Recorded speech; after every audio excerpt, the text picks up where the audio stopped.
Hello everyone, welcome to the CTV News on Calabash TV and on the Wave Radio 94.5. I am Lisa Joseph. Well, consumers are now paying less for gasoline, diesel, kerosene, the 20-pound LPG, the 22-pound LPG, the 100-pound cylinder and bulk LPG. The price of gasoline has declined from $15.85 per gallon to $13.64. That's a reduction of $2.21 per gallon. The price of diesel has fallen from $15.14 to $13.21 a gallon, a saving of $1.93 per gallon.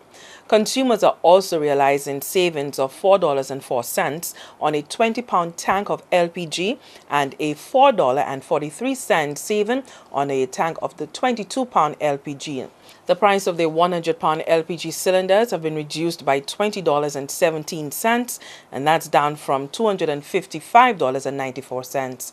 Despite the current economic conditions and increased pressures to reduce expenditure, government says it will continue to maintain the subsidies of $14.26 per 20-pound cylinder of LPG and the $35.30 per 22-pound cylinder of LPG during this particular cycle.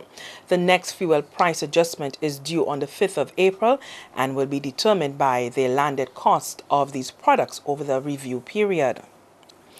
And the government of St. Lucia has emphasized that it is not making $6.80 on every gallon of gas. The excise tax, it says, was, as announced in the last budget, remains at $2.50 per gallon, lower than the $3 per gallon charged by the former UWP administration. But the political leader of the opposition United Workers' Party, Alan Chasney, has argued otherwise. Mr. Chasney believes that the pass-through mechanism being used to calculate the local price of petroleum products is somehow flawed, or the government is not being honest about the surplus it is enjoying. He's proposing that St. Lucia reverts to the pass-through mechanism assessment period of 1 month, as was the policy under the UWP administration, instead of the current 3 months.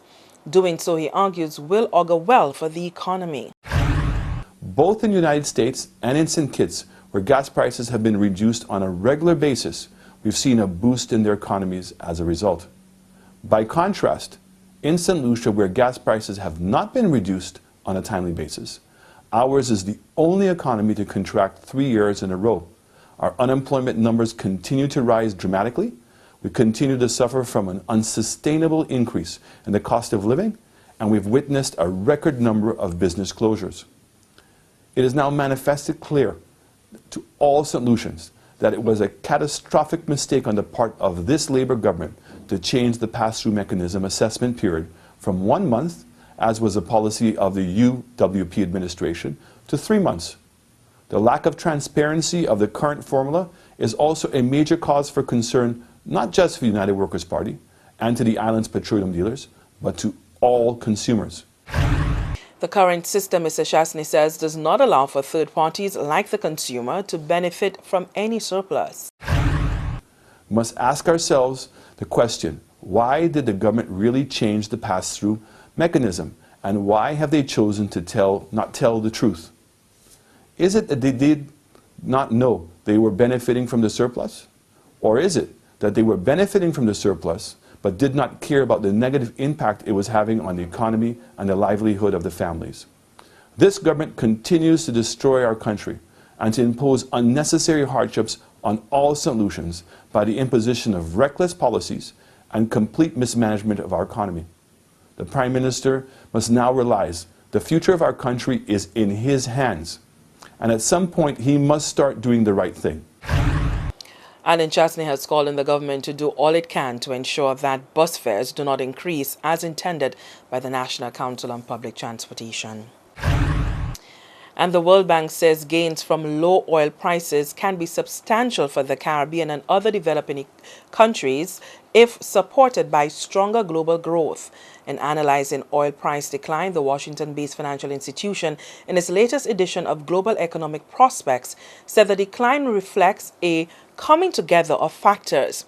This includes several years of upward surprises in oil supply and downward surprises in demand, receding geopolitical risk in some areas of the world, a significant change in policy objectives of the OPEC countries, and appreciation of the US dollar.